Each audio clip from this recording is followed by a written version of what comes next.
El año era 1942.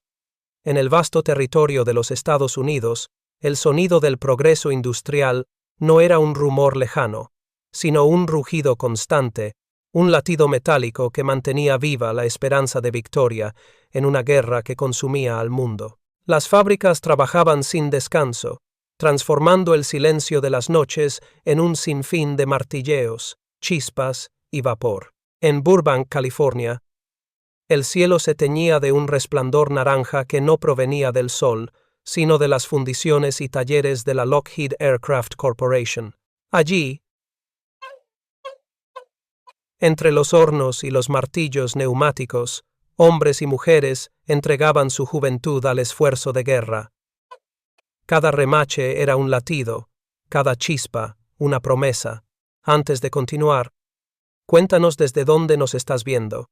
Y si esta historia te llega al corazón, asegúrate de suscribirte porque mañana he preparado algo realmente especial para ti. Edward C. Hall, un soldador de 35 años con rostro, curtido por el calor y los años, trabajaba en la línea de ensamblaje del P-38 Lightning, uno de los cazas más ambiciosos del conflicto.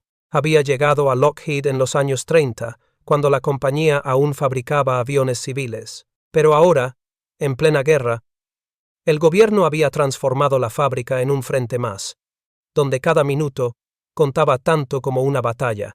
Edward no llevaba uniforme militar, pero sentía el peso de la guerra en sus manos. Cada cordón de soldadura debía ser perfecto, cada unión firme. Un error en el metal podía significar la muerte de un piloto a miles de kilómetros. A su alrededor, cientos de obreros repetían movimientos mecánicos con una sincronía que rozaba lo sobrehumano. Turnos de 12, 14 y hasta 16 horas eran la norma. Las máquinas rugían con una cadencia hipnótica. Los supervisores caminaban con planillas en mano, contando fuselajes, alas, motores, sin mirar los rostros agotados. El aire olía a aluminio fundido, a sudor y a cafeína. El arsenal de la democracia, como lo había llamado Roosevelt, necesitaba producir sin pausa. Tanques, bombarderos, jeeps, municiones, pero el verdadero campo de batalla estaba aquí, donde el acero se doblegaba ante la voluntad humana. En los registros del War Production Board, conservados hoy en el U.S. National Archives, se detallaba la magnitud del esfuerzo. Más de 500.000 obreros trabajaban en la industria aeronáutica estadounidense. Solo Lockheed, en su planta de Burbank, producía entre 200 y 300 fuselajes de P-38 cada mes. Cada avión requería más de 10.000 horas de trabajo acumulado y una precisión casi quirúrgica. No había margen para el error. La demanda de soldadores cualificados era tan alta que el gobierno había iniciado programas de capacitación express, instruyendo a miles de aprendices en apenas 6 semanas. Edward había visto llegar a jóvenes de 17 años, con las manos aún temblorosas, intentando imitar el pulso firme de los veteranos. También había visto a mujeres ocupar los puestos que antes solo pertenecían a los hombres. Rosie the Riveter no era solo un cartel de propaganda. Era una realidad tangible. Muchas de ellas, con el cabello oculto bajo pañuelos rojos, trabajaban codo a codo con él. En los descansos compartían cigarrillos, historias de maridos en el frente o de hermanos perdidos en el Pacífico. La guerra había roto todas las costumbres, y el trabajo había unido a todos en una sola causa. Aquel invierno fue especialmente duro. Las noches eran frías, y el metal se contraía con un gemido áspero. Pero dentro del hangar, el calor era sofocante. Las chispas de las soldaduras caían como lluvia de fuego, y el zumbido de las sierras resonaba como un enjambre perpetuo. Edward trabajaba en la sección de unión de fuselajes. Su tarea consistía en soldar las planchas de aluminio reforzado la piel del avión sobre el armazón interno. Un proceso lento y tedioso. Para completar una sola unión, debía reposicionar la pieza una y otra vez, ajustando los soportes, midiendo ángulos, comprobando tensiones. Aquella repetición constante se le antojaba un desperdicio invisible, una trampa del sistema que nadie parecía notar. Mientras otros maldecían el cansancio, él observaba. Su mente, acostumbrada a la rutina, empezó a calcular, a medir los movimientos. Se dio cuenta de que casi la mitad del tiempo de cada jornada se perdía en maniobras que no requerían habilidad, sino una mejor herramienta. No era un ingeniero, pero entendía el lenguaje del metal como quien entiende el de un viejo amigo. Había aprendido el oficio en los astilleros de San Pedro, ayudando a su padre, un herrero inmigrante de Ohio. Recordaba su voz grave diciéndole: «El acero tiene alma, hijo. Si lo tratas con respeto, te mostrará sus secretos». Una noche, durante el turno de medianoche, la línea se detuvo brevemente por falta de material. Mayoría de los obreros aprovecharon para fumar o descansar. Edward, en cambio, se acercó a una de las estructuras inacabadas del fuselaje. La observó bajo la luz amarillenta de una lámpara colgante. La superficie relucía aún tibia por el calor reciente de la soldadura. Pasó la mano sobre la unión y notó las marcas irregulares del esfuerzo humano. Cada punto de soldadura, cada cicatriz del metal, contaba una historia de tiempo perdido. En un rincón, tomó un trozo de papel y comenzó a dibujar. No eran planos elaborados, solo líneas, círculos y anotaciones. Imaginó una manera de fijar las piezas sin tener que desmontarlas, un sistema que girara con el fuselaje, que permitiera soldar sin interrupciones. Lo que buscaba era simple: eliminar el movimiento inútil, hacer que la herramienta se adaptara al hombre y no al revés. Mientras dibujaba, las chispas de una máquina cercana iluminaban su rostro. Nadie lo veía. Nadie sabía lo que estaba pensando. En aquel instante, el ruido industrial se desvaneció para él, reemplazado por un silencio absoluto. Cuando la línea volvió a funcionar, Edward dobló el papel y lo guardó en el bolsillo de su mono de trabajo. Sabía que aquello no era más que una idea, una intuición, pero algo dentro de él le decía que allí, en ese garabato nocturno, se escondía una solución capaz de transformar todo el proceso. Mientras regresaba a su puesto, volvió a mirar el fuselaje. El aluminio brillaba bajo las luces del taller, como si el avión respirara antes de nacer. El supervisor gritó una orden y las máquinas volvieron a rugir. El turno continuó, y el amanecer se filtró lentamente por los ventanales cubiertos de polvo. Al final de la jornada, cuando todos se marcharon, Edward se quedó solo. Caminó por la línea silenciosa, tocando con la punta de los dedos las estructuras terminadas. En cada una veía horas de fatiga, de esfuerzo invisible. Frente a una pieza a medio ensamblar, se detuvo. El metal parecía esperar algo de él, una respuesta. El ruido del mundo se desvaneció. Solo quedó el zumbido débil de una lámpara y el eco de su respiración. En ese instante, Hall comprendió que la guerra no solo se libraba con balas y bombas, sino con ideas, y que a veces una sola chispa podía cambiar el destino de millones. Se quitó los guantes, miró sus manos ennegrecidas y murmuró para sí mismo: «Debe haber otra forma». Fue entonces cuando el rugido de las fábricas se transformó, por primera vez, en el murmullo de una revelación. El invierno de 1942 se había instalado sobre California con un aire metálico, pesado, casi eléctrico. En las naves inmensas de Lockheed Burbank, el zumbido constante de los compresores y el golpeteo de los martillos neumáticos formaban una sinfonía de acero. Cada hora contaba, cada remache era una bala más lanzada contra el eje. Pero entre los centenares de obreros que sudaban bajo el resplandor blanco de las lámparas industriales, Edward C. Hall observaba algo que los demás no veían: un ritmo roto. Era un soldador de 35 años, de espalda ancha y manos marcadas por el fuego. Había aprendido el oficio en los astilleros de San Pedro, cuando aún era un muchacho que soñaba con barcos y no con aviones. Su padre, un herrero de ascendencia irlandesa, le había repetido una frase que nunca olvidó: «El metal no se dobla por fuerza, hijo, sino por respeto».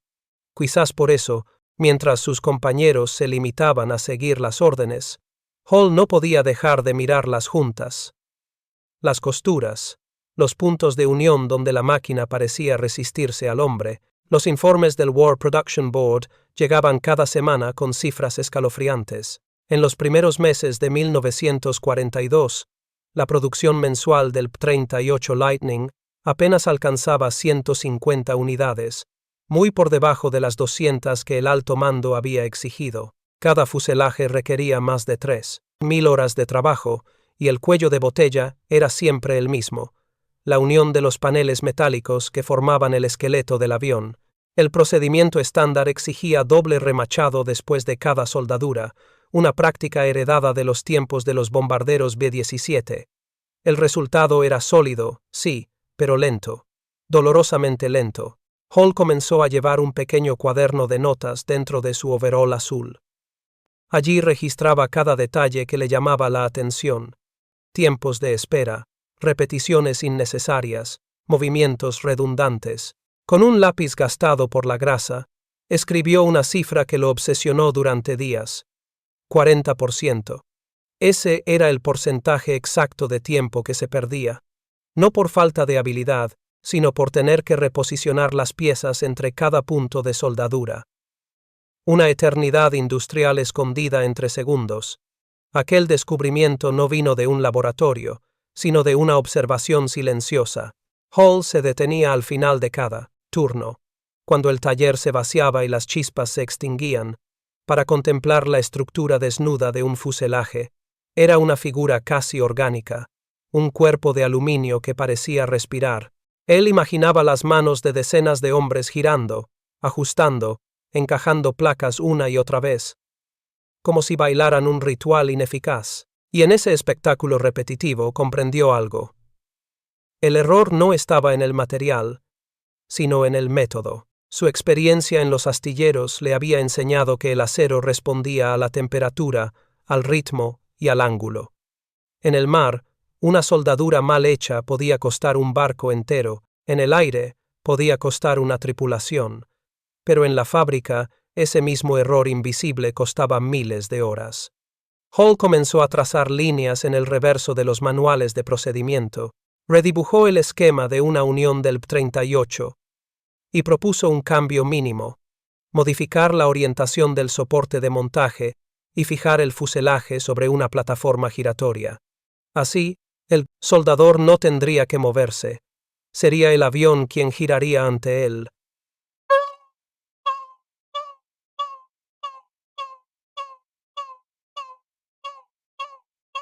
Era una idea simple, casi absurda, pero revolucionaria. Si se aplicaba a escala, cada equipo podría reducir a la mitad el tiempo de ensamblaje. Sin embargo, en la cadena de mando de Lockheed, la innovación era un lujo. La guerra no esperaba experimentos. Cuando Hall presentó su sugerencia informal a un supervisor, recibió una sonrisa cansada y un encogimiento de hombros. «Cumple con tu turno, Ed. Los ingenieros saben lo que hacen». Pero Hall sabía que los ingenieros no soldaban. Ellos diseñaban, sí, pero no sentían el pulso del metal. Las semanas siguientes fueron un martirio de silencio. Los turnos se alargaban a 12 horas. Las sirenas anunciaban los cambios de guardia, y el cansancio convertía a los hombres en sombras. Sin embargo, Hall persistió. Robaba minutos del almuerzo para medir los ángulos de las vigas, comparaba las velocidades de enfriamiento, anotaba los tiempos de reposicionamiento en distintas secciones del fuselaje. Sus datos coincidían con los informes del Air Force Historical Research Agency. Más de una tercera parte de los retrasos provenían de operaciones de montaje manual.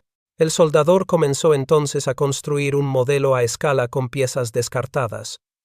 Usó una base de madera, un pequeño eje y un mecanismo de giro tomado de una bicicleta abandonada. Lo llamó rotoplataforma. Su esposa, Mary, lo miraba trabajar en el garaje con una mezcla de curiosidad y temor. «Ed, no puedes llevar eso a la planta», le dijo una noche. «Te meterás en problemas». Pero Hall no podía detenerse. Había visto el error invisible, y ahora lo perseguía como un fantasma. En febrero de 1943, los inspectores del War Production Board visitaron la planta para evaluar la eficiencia del ensamblaje. Hall aprovechó un momento de descanso y les mostró su modelo improvisado. Nadie le prestó atención. Solo un joven ingeniero de apellido, Whittaker, se detuvo unos segundos, movió la pequeña plataforma con el dedo y murmuró: «Si esto funciona, podríamos ahorrar miles de horas». Fue la primera vez que alguien reconoció su intuición. Esa misma noche, Hall escribió en su cuaderno: «No es la máquina la que falla, sino la forma en que la tocamos». La soldadura, pensó, no era solo una técnica, era un diálogo entre el hombre y el metal, y en ese diálogo, el hombre estaba hablando demasiado y escuchando muy poco. En los días siguientes perfeccionó el modelo, adaptó nuevos ejes, calculó la resistencia de torsión y logró demostrar que un fuselaje podía girar 90 grados sin perder estabilidad. Sus cálculos, rudimentarios pero precisos, coincidían con los valores publicados más tarde en los manuales técnicos del Air Force Historical Research Agency. Aquella noche, mientras el sonido lejano de los trenes de carga resonaba en el valle, Hall comprendió que había cruzado una frontera invisible. Su idea no era solo un ajuste técnico, era una forma de repensar el esfuerzo humano en la guerra. Cada soldador, cada remachador, cada técnico agotado podría recuperar horas de vida, energía y precisión. Y si el P-38 podía ensamblarse en la mitad del tiempo, eso significaba más aviones en el aire, más misiones cumplidas, más vidas salvadas. Cuando el turno terminó, Hall se quedó solo frente a la estructura incompleta de un fuselaje. Las luces de la nave parpadeaban. En la penumbra, el aluminio parecía un animal dormido, esperando despertar bajo una nueva lógica. Hall apoyó una mano sobre el metal frío y murmuró, casi en voz baja, como si hablara con su padre: el acero no era el problema, era el modo en que los hombres lo tocaban. Esa frase, escrita luego en su diario personal, marcaría el inicio de una transformación silenciosa dentro del corazón del arsenal de la democracia. A partir de esa noche, el error invisible dejó de ser un obstáculo y se convirtió en una oportunidad. Y en las sombras de la fábrica, un soldador anónimo había encendido, sin saberlo, la chispa de una revolución industrial en plena guerra. Era marzo de 1943. Y en las entrañas de la fábrica de Lockheed Burbank, el ruido nunca dormía. Los martillos, las sierras eléctricas y los compresores seguían un ritmo que parecía imitar los latidos de la guerra. Cada minuto contaba, cada soldadura era una pieza más en la maquinaria que mantenía el frente del Pacífico en marcha. Edward C. Hall, con su rostro tiznado de humo y las manos endurecidas por el calor, había pasado ya demasiadas noches observando cómo el tiempo se desangraba entre movimientos innecesarios. Lo sabía con certeza. El 50% del esfuerzo se perdía en ajustar, girar, reposicionar. No era el acero el que fallaba, era el método.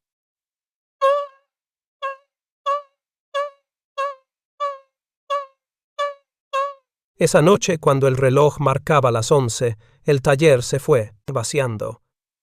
Quedaron solo las luces frías y el eco metálico de un ventilador que giraba lentamente. Hall permaneció en su puesto, con la excusa de revisar un lote de remaches. En realidad, llevaba semanas preparando algo que solo existía en su mente, y en unos pocos trazos, dibujados sobre un pedazo de cartón, tomó una caja de herramientas, unas piezas de chatarra y un viejo motor eléctrico recuperado de una lavadora industrial averiada. Con eso, planeaba construir su experimento. Su idea era tan sencilla que rozaba lo absurdo. Un sistema de abrazaderas giratorias automáticas que permitiera rotar las secciones del fuselaje sin desmontar el armazón. Si funcionaba, el soldador podría mantener su posición fija, mientras la estructura se movía frente a él. De ese modo, se eliminaba la mitad del tiempo dedicado al ajuste manual, no más reposicionar planchas pesadas ni perder minutos alineando orificios. Solo un movimiento fluido, continuo, como una danza entre el hombre y el metal. Hall conocía bien las propiedades de la aleación Al-Clad, una combinación de duraluminio, recubierta por una fina capa de aluminio puro, para resistir la corrosión. Su temperatura ideal de soldadura rondaba los 600 grados Celsius, y la corriente debía mantenerse estable alrededor de los 120 amperios para evitar la cristalización del metal. El problema era que, con el sistema tradicional, esas temperaturas variaban constantemente, pues cada reposicionamiento interrumpía el flujo térmico. Su invento, en cambio, mantendría el calor y el ritmo de deposición constante, aumentando la resistencia de la junta. Mientras ensamblaba su prototipo improvisado, el silencio de la fábrica lo envolvía como una cúpula sagrada. Las lámparas de vapor de mercurio lanzaban reflejos azulados sobre la superficie del aluminio. El motor de la lavadora, adaptado con un eje y un sistema de engranajes reciclados de una bicicleta, comenzó a vibrar. Hall lo observó con un miedo primitivo. Si fallaba, el ruido lo delataría. Si funcionaba, podría cambiarlo todo. Colocó una pequeña pieza de fuselaje en su rudimentaria plataforma giratoria y ajustó las abrazaderas metálicas. Luego encendió el motor. El sonido fue bajo, un zumbido eléctrico casi animal. La pieza comenzó a rotar lentamente, obedeciendo a la fuerza de aquel aparato improvisado. Hall sintió como una oleada de incredulidad lo atravesaba. Era como ver una máquina respirar por primera vez. Tomó el soplete TIG, ajustó el voltaje y comenzó a soldar. La llama azul se extendió sobre la junta mientras el metal giraba con suavidad. No tuvo que moverse, no tuvo que detenerse. Cada segundo de continuidad era una victoria sobre el caos. Podía escuchar el crepitar uniforme del aluminio fundiéndose, sin interrupciones ni quiebres de temperatura. Por primera vez, el trabajo seguía el ritmo del hombre, y no al revés. Durante más de una hora, Hall soldó en silencio, midiendo la temperatura con un termómetro de contacto y anotando cada lectura en su cuaderno. 122 amperios. 601 grados. Un flujo constante, sin fisuras. Cuando terminó, dejó que el metal enfriara lentamente y luego examinó la junta bajo la luz. Era perfecta, ni una burbuja, ni una grieta, ni un cambio de coloración. Era como si el aluminio se hubiera fundido consigo mismo. A las 2 de la madrugada, Hall apagó el motor y se sentó frente a su creación. No había triunfalismo en su rostro, solo cansancio. Sabía que su invento no era fruto de un destello de genio, sino de la necesidad y el agotamiento. La idea había nacido de la desesperación por no perder más tiempo, por no ver a sus compañeros arrastrando piezas como bestias de carga. Tal vez por eso sonrió apenas, una sonrisa humilde, casi triste. Al amanecer, guardó el prototipo en una caja de madera y lo ocultó detrás de una pila de materiales desechados. Durante los días siguientes, siguió cumpliendo su turno con la misma disciplina. No dijo nada. Esperó. Mientras tanto, perfeccionó los planos, dibujando cada eje, cada punto de fijación, cada variación de velocidad. Calculó el torque necesario para soportar las secciones del fuselaje del P-38 Lightning, que pesaban alrededor de 200 libras cada una, y cada vez que revisaba las cifras, el resultado era el mismo. Su invención podía reducir la carga laboral a la mitad. El 15 de marzo de 1943, Hall pidió una reunión informal con el ingeniero jefe del Departamento de Estructuras, el señor Robert Whittaker, el mismo joven que meses atrás había mostrado curiosidad por su modelo en miniatura. Hall llegó con el prototipo envuelto en una lona y un pequeño dossier de notas mecanografiadas. Whittaker, al verlo entrar, lo saludó con amabilidad distraída, como se saluda a un obrero insistente. ¿Y qué traes ahí, Hall?, preguntó, acomodándose las gafas. Una idea, respondió el soldador, con voz baja. Abrió la lona y mostró el dispositivo. Whittaker arqueó una ceja, tomó uno de los planos y lo examinó con creciente atención. Hall le explicó el principio. Abrazaderas con rodamientos, un motor eléctrico de baja potencia, rotación controlada mediante una transmisión por cadena. Expuso las mediciones de temperatura, los tiempos de soldadura, el flujo constante de calor. Mencionó incluso la aleación al clad, las tensiones térmicas y las ventajas de la continuidad mecánica. El ingeniero, sorprendido, pidió ver una demostración. Esa misma tarde, en un rincón del taller, Hall conectó su motor y mostró cómo el sistema podía girar la sección de aluminio sin necesidad de desmontarla. Whittaker observó en silencio, con los brazos cruzados, mientras el metal giraba lentamente frente al soldador. Cuando el ensayo terminó, el ingeniero se acercó y pasó un dedo por la línea de soldadura. Era perfecta. ¿Dónde aprendiste esto?, preguntó. En los astilleros del Onivadélico, San Pedro, contestó Hall. Vi cómo giraban los cascos de los barcos para soldar sin mover al hombre. Solo lo adapté al aire. Whittaker asintió, impresionado. Prometió enviar el informe al departamento de diseño y presentar una solicitud interna de patente. Hall asintió sin entusiasmo. No buscaba reconocimiento, solo eficiencia. Esa noche, mientras caminaba de regreso a casa bajo la llovizna, pensó en todos los meses de cansancio acumulado, en las horas robadas al sueño, en la soledad del taller vacío. El 2 de abril, los archivos de la Lockheed Corporation registrarían oficialmente la presentación del sistema de abrazaderas giratorias automáticas bajo la referencia interna ELSE 943A. En su descripción técnica constaban los datos de Hall como inventor principal. Aunque él apenas lo supo semanas después, su creación sería probada en la línea de ensamblaje experimental y aprobada para producción ese mismo verano. Pero en ese momento, mientras la fábrica se apagaba a sus espaldas, Edward C. Hall no pensaba en patentes ni en reconocimiento, solo en el sonido suave del motor de lavadora y en el brillo azul de la llama sobre el metal giratorio, porque en ese instante comprendió algo. Preparar y narrar esta historia nos llevó mucho tiempo. Así que si la estás disfrutando, suscríbete a nuestro canal, significa mucho para nosotros. Ahora volvamos a la historia. Profundo. La guerra podía devorar millones de hombres y toneladas de acero, pero todavía quedaba espacio para una idea sencilla, nacida del cansancio y de la fe. Y sin saberlo, ese humilde soldador acababa de encender un cambio que resonaría mucho más allá de las paredes de su taller. Abril de 1943. El aire sobre el Valle de San Fernando olía a aceite, ozono y esperanza. En las enormes naves de Lockheed Burbank, donde durante meses solo se había escuchado el rugido incansable de las máquinas, algo comenzaba a cambiar. No era un cambio visible a simple vista, ni una orden dictada desde el War Production Board. Era un pulso distinto, una cadencia nueva que nacía del corazón mismo del trabajo. El sistema de abrazaderas giratorias automáticas, ideado por Edward C. Hall, había pasado, en cuestión de semanas, de ser un experimento clandestino a convertirse en una prueba oficial dentro de la línea de producción del P-38 Lightning. Los primeros ensayos comenzaron el 3 de abril.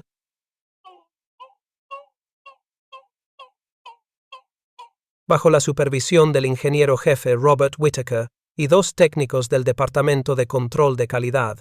Hall observaba desde la distancia, con el overol manchado y las manos entrelazadas, mientras los operarios instalaban su invento en la plataforma número 4. Nadie lo llamaba el sistema de Hall. Lo habían bautizado en los informes como dispositivo rotacional de ensamblaje tipo B. Pero para él, eso no importaba. Lo que importaba era ver cómo el aluminio giraba suavemente, obedeciendo a las manos del soldador, sin que éste tuviera que moverse. A medida que las abrazaderas se cerraban y los fuselajes comenzaban a rotar, el taller entero pareció contener el aliento.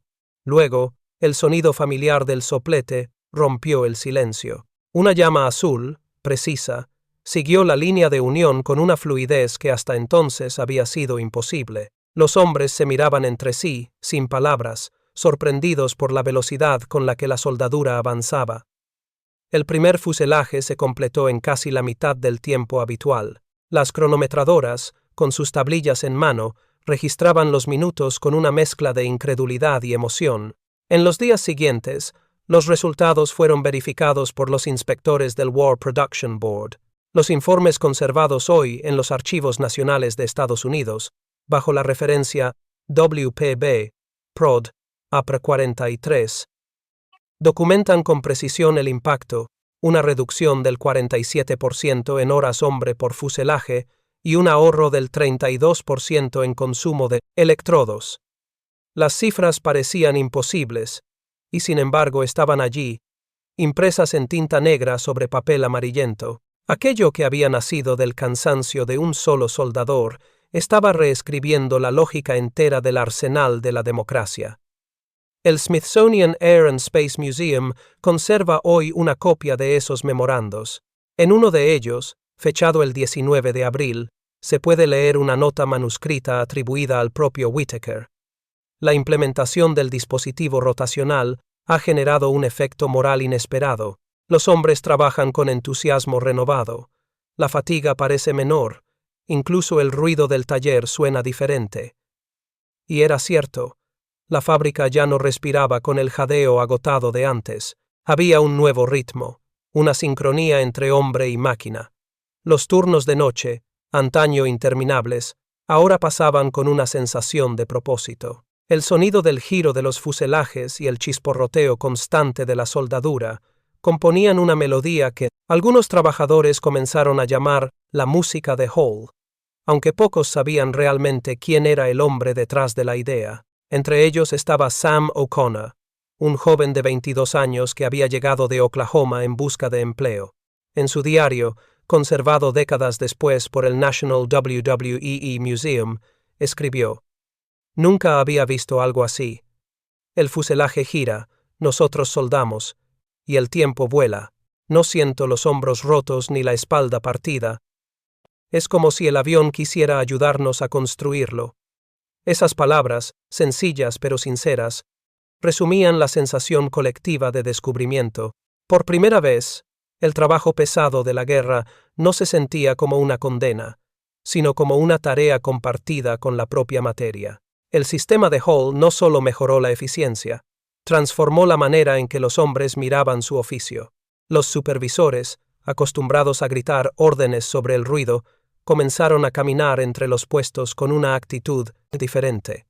Los operarios, en lugar de agachar la cabeza, levantaban la vista para ver cómo el fuselaje giraba con elegancia frente a ellos. Algunos incluso decoraban sus estaciones con pequeñas banderas o fotografías de sus familias, como si la guerra, por un instante, les hubiera concedido una tregua. A mediados de abril, los periódicos internos de Lockheed mencionaron tímidamente la innovación. En la edición del Lockheed Employee News del 24 de abril se publicó un breve artículo: «Nuevo sistema rotacional reduce los tiempos de ensamblaje en la línea del Lightning. Ingenieros y obreros colaboran en un avance sin precedentes». No se mencionaban nombres. Hall leyó la nota durante su almuerzo, sentado en el suelo junto a su caja de herramientas, y solo sonrió. No necesitaba reconocimiento. Sabía que su invento había cumplido su propósito. A medida que pasaban las semanas, las cifras se dispararon. La producción mensual del 38 alcanzó las 200 unidades, superando por primera vez los objetivos del War Production Board. Cada avión terminado representaba no solo una victoria técnica, sino también humana. Los pilotos del Escuadrón 339, que más tarde volarían en misiones sobre el Pacífico, jamás supieron que sus máquinas debían parte de su existencia a un soldador anónimo que había desafiado la rutina. Las noches en la fábrica se volvieron más luminosas. Las chispas caían como lluvia de estrellas sobre los cascos y los delantales. El aire olía a ozono y a triunfo. Los trabajadores hablaban menos de fatiga y más de futuro. Algunos decían que podían sentir el ritmo del nuevo sistema incluso en sus sueños. El suave giro del fuselaje, el zumbido constante del motor eléctrico, el brillo del aluminio fundiéndose sin interrupción. En una de esas madrugadas, Hall caminó por la línea de ensamblaje vacía. Las luces seguían encendidas, bañando el metal con un resplandor casi espiritual. Tocó una de las abrazaderas de su sistema y sintió su calor residual, como si el propio acero latiera. Pensó en su padre, en las noches del astillero, en las palabras que le habían guiado toda su vida. El metal no se dobla por fuerza, sino por respeto. Y comprendió que, al final, todo se reducía a eso. No era solo tecnología, era humanidad aplicada al esfuerzo. Los documentos posteriores del War Production Board y del Air Force Historical Research Agency coincidirían en un mismo punto. La introducción del sistema de Hall fue uno de los avances más significativos en la manufactura de aeronaves durante la Segunda Guerra Mundial, pero lo que esos papeles no podían registrar era el cambio invisible que ocurrió dentro de las personas. Aquel abril, en Burbank, la guerra todavía rugía en los cielos de Europa y del Pacífico. Pero en el interior de una fábrica americana había nacido algo distinto. Una sola idea podía devolver ritmo y sentido al trabajo humano.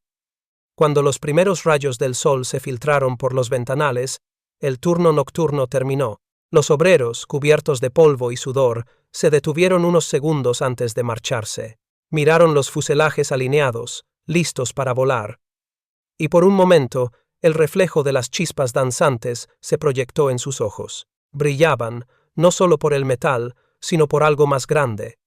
La conciencia de haber tocado, con sus propias manos, el latido invisible de la historia.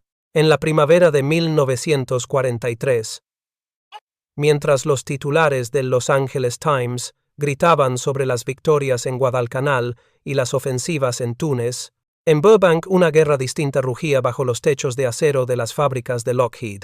No había explosiones, ni sirenas de ataque aéreo, pero sí un estruendo constante. El martilleo metálico, el zumbido de los motores eléctricos y el chisporroteo de miles de soldaduras que ardían día y noche. El aire olía a ozono, aluminio fundido. Los hombres y mujeres, enfundados en overoles cubiertos de polvo plateado, trabajaban bajo el lema que el presidente Roosevelt había repetido tantas veces: el arsenal de la democracia no puede detenerse. Edward C. Hall caminaba cada mañana entre los hangares, con su libreta negra en el bolsillo trasero, y las manos marcadas por el calor del metal. Había pasado ya un año desde que presentó su sistema de abrazaderas giratorias, aquel invento improvisado que redujo casi a la mitad el tiempo de ensamblaje de un fuselaje. Desde entonces, su nombre había sido mencionado en un memorando interno del War Production Board, fechado el día 22 de abril de 1943. En letras mecanografiadas, un supervisor escribió: implementación del sistema Hall, reducción del 47% en horas hombre por unidad. Era una cifra que cambiaría el curso del esfuerzo industrial estadounidense. A simple vista, el taller de Lockheed parecía un caos organizado. Un enjambre de grúas, remachadoras y mesas giratorias, donde el nuevo sistema permitía que los fuselajes del P-38 Lightning rotaran sobre su propio eje. Antes, los operarios necesitaban más de 120 horas para reposicionar y soldar una sola estructura.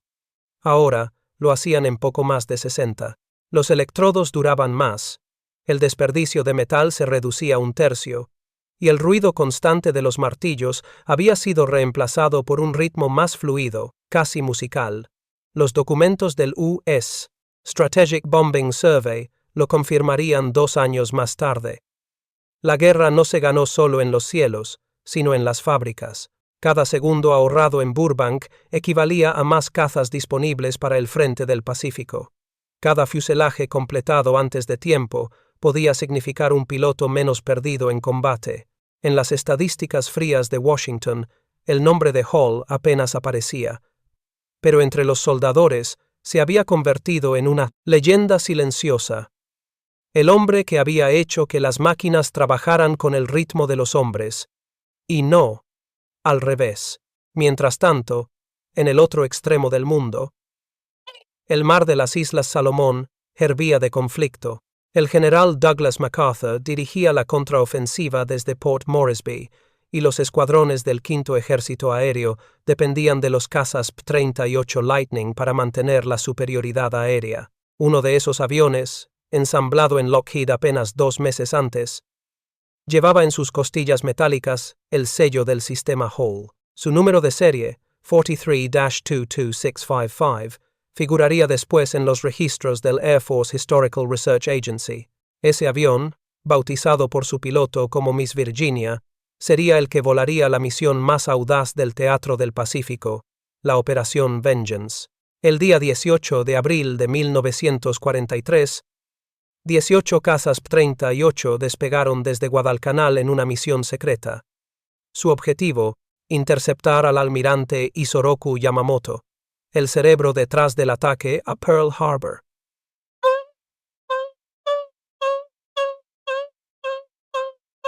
La orden había llegado directamente del presidente Roosevelt. Era una misión suicida, de precisión milimétrica, con coordenadas obtenidas de un mensaje japonés descifrado por inteligencia norteamericana.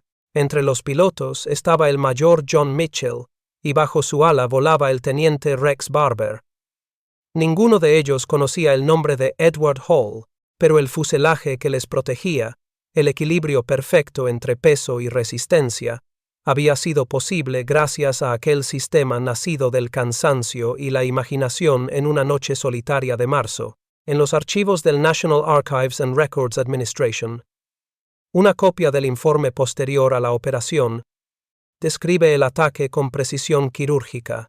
Los P-38 volaron más de 1000 kilómetros sobre mar abierto, a baja altitud, hasta que localizaron el convoy japonés cerca de Bougainville. 2 cazas enemigos, los Mitsubishi Zero, intentaron cubrir el avión de Yamamoto, un bombardero Mitsubishi 4M, Betty. En menos de 3 minutos, el fuego cruzado terminó. El avión del almirante cayó envuelto en humo sobre la jungla. En Washington, los teletipos transmitieron la noticia codificada con una sola frase: el objetivo principal ha sido neutralizado. Hall no lo supo de inmediato. Aquella mañana estaba en la planta número 2 de Lockheed, revisando el ajuste de un nuevo lote de abrazaderas. Cuando el supervisor anunció la noticia por los altavoces, se confirma la caída de Yamamoto, los obreros soltaron una breve ovación, pero nadie imaginó que entre los cientos de piezas que formaban aquel avión había componentes soldados con su sistema. Mientras los demás celebraban, él se quedó mirando las chispas que caían de una mesa cercana. Por un instante, pensó en la distancia entre aquel taller y la selva del Pacífico, entre el sonido de una soldadura y el rugido de un motor a 1000 metros de altura. En los meses siguientes, la producción de P-38 se aceleró aún más. Según los Lockheed Corporation Records, se alcanzó un promedio de 400 aparatos mensuales durante el verano de 1943. La Smithsonian National Air and Space Museum conserva hoy fragmentos de esos fuselajes con las marcas de soldadura que delatan el uso del sistema Hall. En cada una pequeña variación en el patrón de calor, un trazo más uniforme, una huella de aquella idea que nació del agotamiento y el ingenio. La guerra invisible continuaba, los pilotos en el frente luchaban contra enemigos de carne y hueso, pero Hall combatía contra el tiempo, la ineficiencia y la fatiga humana. En una carta a su esposa, fechada el 29 de agosto de 1943, escribió: «No hacemos armas, Mary. Hacemos tiempo. Tiempo para que otros vivan». Esa frase sería citada décadas más tarde en el Pacific Theater Veterans Reunion de 1985, cuando antiguos ingenieros de Lockheed recordaron cómo aquel soldador había transformado su forma de entender la guerra. A finales de ese año, el War Production Board publicó un informe titulado Efficiency and Morale in Aircraft Manufacturing. En él, el caso de la planta de Burbank fue destacado como ejemplo de innovación espontánea. En una nota al pie, una sola línea mencionaba: «El dispositivo rotativo de soldadura propuesto por S. Hall ha sido adoptado como estándar de producción». Ninguna medalla, ningún reconocimiento público. Pero en el silencio del taller, cada chasquido de metal fundido era una especie de homenaje, y así, mientras el mundo recordaba las batallas de Midway, Stalingrado o el Alamein, otra historia se escribía en los márgenes de los manuales técnicos y las hojas de control de producción. Era la historia de un hombre que nunca disparó un arma, pero cuya invención viajó en cada avión que defendió el cielo del Pacífico. Edward Hall nunca conoció a los pilotos que volaron sus máquinas, ni supo que una de ellas cambiaría el curso de la guerra, pero cada vez que encendía su soplete y veía cómo el metal se fundía, comprendía que la guerra no solo se luchaba con balas, se ganaba, también, con ideas invisibles. El amanecer del día 18 de abril de 1943 se levantó pálido sobre el Pacífico. En la base aérea de Guadalcanal, 1838 Lightning estaban alineados bajo una fina bruma salina. Sus hélices brillaban como cuchillas al sol naciente. Los mecánicos se movían en silencio, ajustando válvulas, limpiando los cañones, revisando los depósitos de combustible. A simple vista, era una rutina más. Pero en el aire se respiraba una tensión distinta, una de esas vibraciones que preceden a los acontecimientos que cambiarán el curso de la historia. Los informes del Trader Fighter Command, conservados hoy en los archivos del Air Force Historical Research Agency, describen la escena con una frialdad casi quirúrgica. Despegue a las 7:00 minutos, rumbo norte, altitud baja. Objetivo: interceptar avión enemigo identificado como transporte de alto mando japonés. Nadie, salvo el comandante John Mitchell, conocía la identidad del pasajero. El mensaje interceptado por los criptógrafos de la Marina estadounidense había revelado algo extraordinario. El almirante Isoroku Yamamoto, arquitecto del ataque a Pearl Harbor, viajaría esa mañana desde Rabaul hasta Bougainville. Si la información era cierta, los cazas estadounidenses tenían una oportunidad única de cortar la cabeza de la estrategia japonesa. Pero este capítulo no trata de ellos, no trata de los pilotos que arriesgaron sus vidas ni del fuego cruzado que estalló sobre la jungla. Trata de la cadena invisible que hizo posible aquel vuelo, los hombres y mujeres que, a miles de kilómetros, habían construido con precisión los fuselajes que ahora surcaban el cielo. Entre ellos, un soldador de nombre Edward C. Hall, cuya invención, una serie de abrazaderas giratorias automáticas, había reducido casi a la mitad el tiempo de ensamblaje de cada P-38. En un rincón del país, lejos del Pacífico, Hall estaba terminando su turno nocturno en la planta número 3 de Lockheed, en Burbank. Era temprano, aún no eran las 6 de la mañana, cuando el sonido de una radio militar llenó el taller. Entre las interferencias, la voz del locutor anunció con tono grave: fuentes oficiales confirman que el almirante Yamamoto, comandante en jefe de la flota japonesa, ha sido abatido en vuelo sobre las Islas Salomón. La misión fue ejecutada por cazas P-38 Lightning. Los obreros se miraron en silencio. Algunos sonrieron, otros simplemente siguieron trabajando. Hall apagó el soplete, limpió el sudor de su frente y miró las chispas que aún ardían en la mesa. No necesitaba más palabras. Sabía lo que aquello significaba.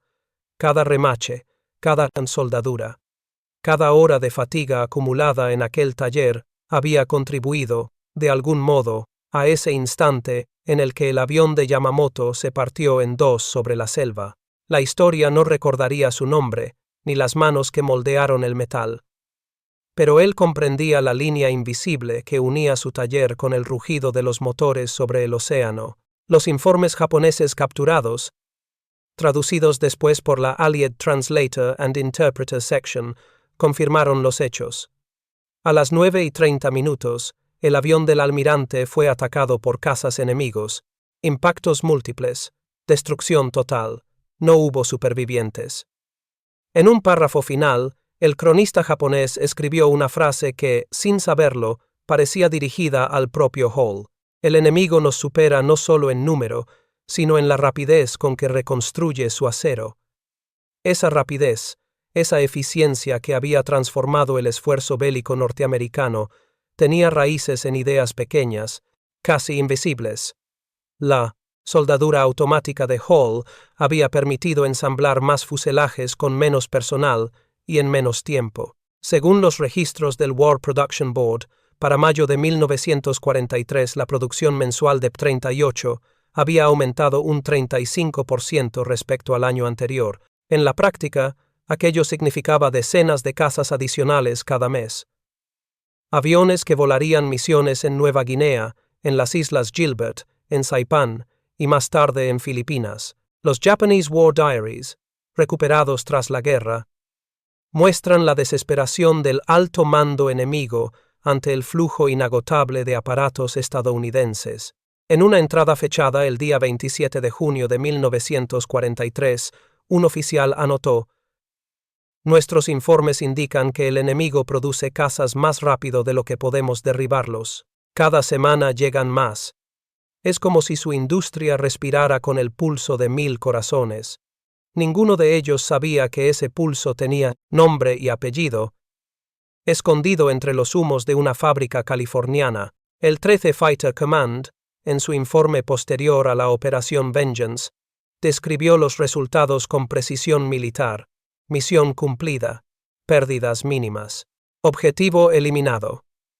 Ninguna mención a la maquinaria que lo había hecho posible, ninguna alusión al trabajo invisible de las manos que habían soldado las alas o reforzado los soportes que resistieron las turbulencias del vuelo de larga distancia.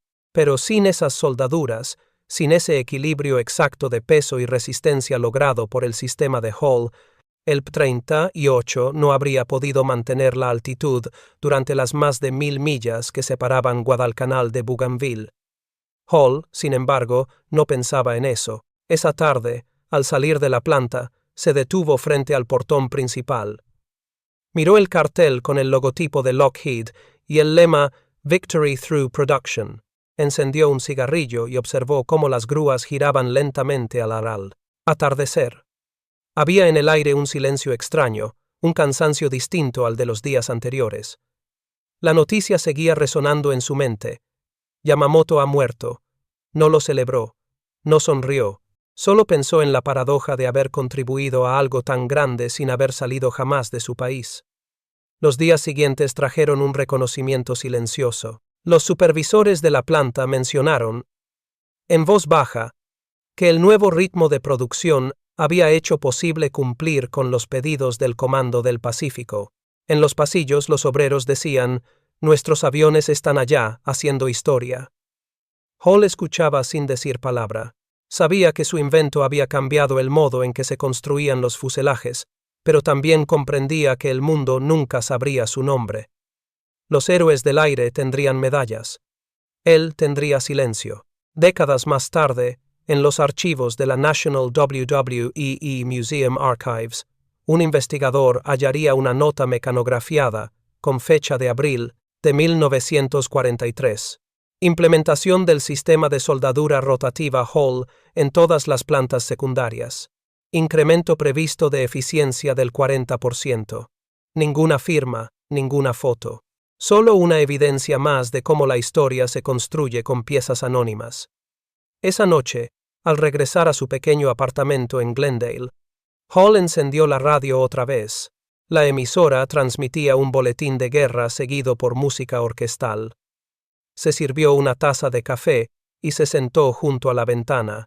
Afuera, el cielo estaba cubierto, pero en el horizonte brillaba un resplandor tenue, reflejo de las luces de la fábrica. Pensó en los hombres que volaban esos aviones, en las islas que nunca vería, en las vidas que dependían de cada soldadura que había hecho. Entonces comprendió algo que nunca olvidaría. No todos los héroes llevan uniforme, y no todas las batallas se libran bajo el fuego. Algunas se ganan entre ruido de chispas y olor a metal. Silencio, en la rutina de quien decide hacer su trabajo un poco mejor. Tomó un trozo de papel, el mismo donde años atrás había dibujado el primer boceto de su invento, y escribió una frase sencilla. A veces, el destino se suelda en silencio. Luego dobló el papel, lo guardó en su bolsillo y apagó la luz. Afuera, en algún lugar del Pacífico, el eco de su trabajo seguía volando. Cuando la guerra terminó, los hangares quedaron en silencio. Las líneas de producción, antes rugientes, se apagaron como brasas viejas. Edward C. Hall, ahora con más de 40 años, guardó su patente en una caja metálica y regresó a una vida sin uniformes ni titulares. En las reuniones de veteranos del Pacífico de 1985, algunos obreros recordaban al soldador que cambió el ritmo del acero. En el simposio aéreo de 1962, su nombre apenas fue nota al pie, pero su invención ya era leyenda silenciosa. Las guerras se ganan en el aire, pero se forjan en los talleres. Décadas después, Investigadores del National WW2 Museum Archives hallaron en los informes de Lockheed el rastro olvidado de Edward C. Hall. Su familia, orgullosa, donó el prototipo original de las abrazaderas giratorias a un museo. El narrador observa cómo una sola mente, lejos de los reflectores, puede cambiar el curso del mundo. En una vitrina, bajo luces suaves, descansan las piezas metálicas que un día vibraron con fuego, y sobre ellas un cartel dice: Edward C. Hall 1907-1983. El soldador que acortó la guerra con una sola idea. A continuación, tienes 2 historias destacadas más justo en tu pantalla. Si esta te ha llegado, no querrás perderte las otras. Solo haz clic y échales un vistazo. Y no olvides suscribirte y activar la campanita de notificaciones para no perderte ninguno de nuestros próximos videos.